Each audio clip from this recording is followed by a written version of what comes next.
ബഹുമാനപ്പെട്ട ഉസ്താദ്മാരെ, എൻ്റെ പ്രിയപ്പെട്ട മുത്താലിം സുഹൃത്തുക്കളെ, അസ്സലാമു അലൈക്കും. അന്ത്യപ്രവാചകൻ മുഹമ്മദ് മുസ്തഫ സല്ലല്ലാഹു അലൈഹി വസല്ലമയുടെ ജന്മദിനം ആഘോഷിക്കുന്ന ഈ വേളയിൽ നിങ്ങളോട് രണ്ട് വാക്ക് സംസാരിക്കാൻ കഴിഞ്ഞതിൽ ആദ്യം തന്നെ അള്ളാഹുവിനെ ഞാൻ സ്തുതിക്കുന്നു. നബി സല്ലല്ലാഹു അലൈഹി വസല്ലം തങ്ങൾ നമുക്ക് ധാരാളം മൂല്യങ്ങൾ പഠിപ്പിച്ചു തന്നിട്ടുണ്ടല്ലോ. ഈ കുറഞ്ഞ സമയത്തിനും അതെല്ലാം വിശദീകരിക്കാൻ കഴിയില്ലല്ലോ. അതുകൊണ്ട് ഏറ്റവും പ്രധാനപ്പെട്ട ഒരു സംഭവം നിങ്ങളുമായി ഞാൻ പങ്കുവെക്കാം. നബി സല്ലല്ലാഹു അലൈഹി വസല്ലം ഒരിക്കൽ പറയുകയുണ്ടായി, ഏത് പ്രതിസന്ധി കണ്ടുവന്നാലും സത്യം മാത്രമേ പറയാവൂ. ഇത് വെറുതെ പറയുക മാത്രമല്ല, നബി സല്ലല്ലാഹു അലൈഹി വസല്ലം ചെയ്തത് അത് നിന്റെ ജീവിതത്തിലൂടെ കാണിച്ചു തരികയും ചെയ്തു.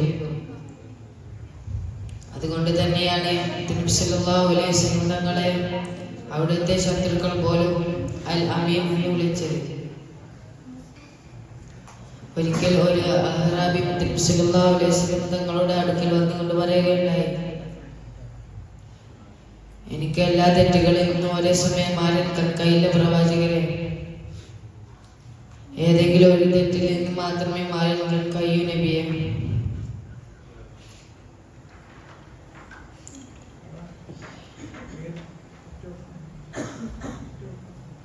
ഇത് കേട്ട അഹ്റാബിക്ക് വളരെ സന്തോഷമായി. സത്യം മാത്രം പറഞ്ഞാൽ മതിയല്ലോ, ബാക്കി എല്ലാ തെറ്റുകൾ ചെയ്യാമല്ലോ എന്ന് അവർ സന്തോഷിച്ചു.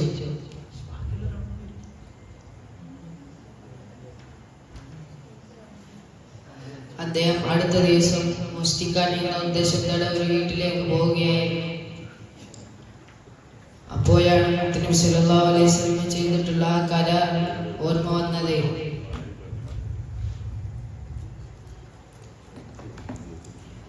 എന്നോർത്ത അയാൾ മോശന ശ്രമത്തിൽ നിന്ന് പിന്മാറി. ഇങ്ങനെ ഓരോ തെറ്റുകൾ ചെയ്യുമ്പോൾ നബിയുമായി ചെയ്ത കരാർ ഓർമ്മ വരികയും എല്ലാ തെറ്റുകളിൽ നിന്നും മാറി നിൽക്കണം, സ്വാലിയായ മനുഷ്യനായി ജീവിക്കുകയും ചെയ്തു. ഇങ്ങനെയാണ് അവിടുത്തെ അനുയായികളെ ഉപദേശിച്ചു, സമ്മർദ്ദത്തിലൂടെ നയിച്ചു.